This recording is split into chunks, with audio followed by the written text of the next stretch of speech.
Hi, Tina Ketchie with your weekly blog. I've been on a couple of podcasts recently, really honored to have been invited by a nurse, Cheryl Smith, who her website, her conversation is Engaging Conversations with the AGING, capitalized to emphasize the aging, the conversations we need to have with our aging population about their end-of-life wishes. And then Kimberly Paul, who her website podcast is Death by Design. And she's been interviewing just amazing people over the last couple of years. She's actually coming out with a book here pretty soon, which we're all excited about, Bridging the Gap. That should be out pretty soon. But the conversations that have come up in these podcasts sort of highlighted something that we've talked about in the past, but it's definitely worth repeating here, and that is the exhaustion that caregivers can feel from caregiving. And I just want to real quickly today make sure you recall that there are 4 different levels of care with hospice care, and every hospice out there should be offering all 4 levels of care. So one is providing care in the home.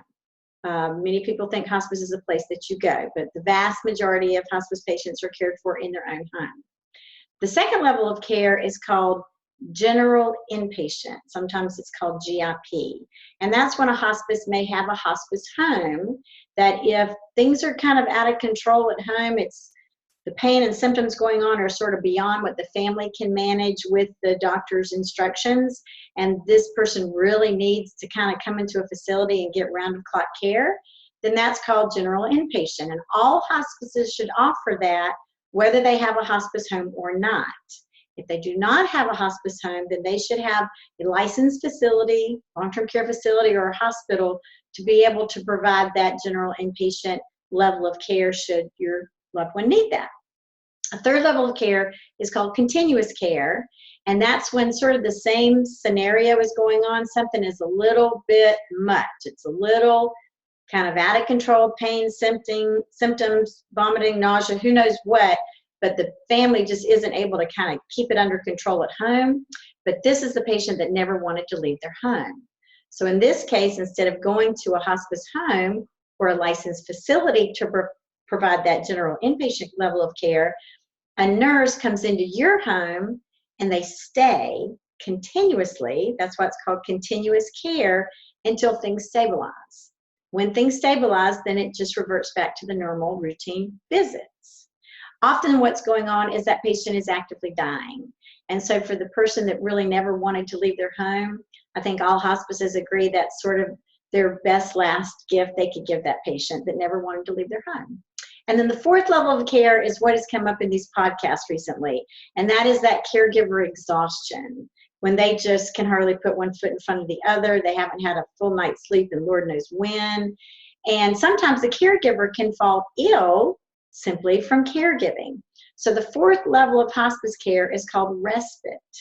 And that's when, even though the patient's doing great, they can bring their loved one, the hospice patient, into the hospice home for 5 days simply to give the caregiver a break.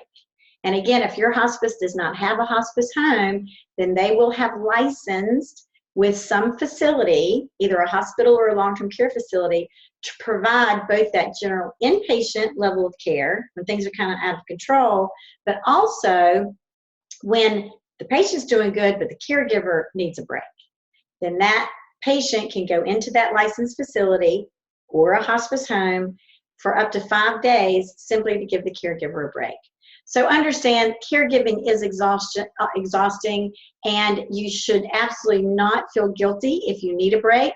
You can't take good care of your loved one if you are in the floor, right? Just unable to move through exhaustion.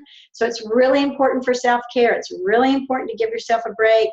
Go have fun, do something you enjoy, knowing that your loved one is going to have round-the-clock care wherever they are, wherever that respite care is provided. So the main key point I wanted to touch on today is that respite care. That's one of 4 levels of hospice care that is available to give caregivers a break.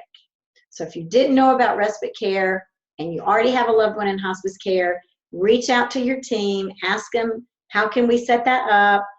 If you feel like you really need a break. All right. So I hope that was helpful. I hope you're having a good week, and I'll see you next week.